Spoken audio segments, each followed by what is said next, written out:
مگر عمران خان کو ہم ضمانت نہیں دیں گے۔ اس کی وجہ ہے کہ جو جج کے پاس جو لیٹر پہنچا اس پر لکھا ہوا تھا کہ آپ نے جو ہے اپنا عمران خان کو ہر صورت میں ان کے اوپر چارجز لگانے اور 9 مئی کے حوالے سے آپ نے بتانا ہے کہ یہ جو ہے نا یہ جرم دار ہے اور ان کو ضمانت بھی نہیں دینی۔ اور اسد عمر کو چھوڑ دیا گیا۔ اسد عمر نے بتایا باہر نکل کے میڈیا کو کہ دیکھیں یہ سب کچھ جو کچھ بھی ہوا ہے آپ کو پتہ ہے کہ یہ سارے بے گناہ پرچے ہیں، ویسے انہوں نے پکڑ کر اندر رکھا ہوا ہے۔ بیسیکلی یہ چاہتے ہیں کہ نواز شریف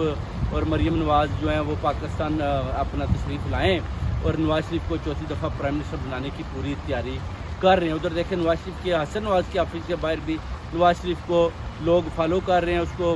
گالیوں سے نواز رہے ہیں اور ادھر بھی لڑائی جھگڑا شروع ہے۔ اور عمران خان صاحب جو محب وطن ہے، جو قوم پوری ان کے ساتھ کھڑی ہے، اوورسیز کمیونٹی ساتھ کھڑی ہے، ان کے لیے فیصلہ ایک طاقت لکھ کر بھیج دیتی ہے جج کو کہ آپ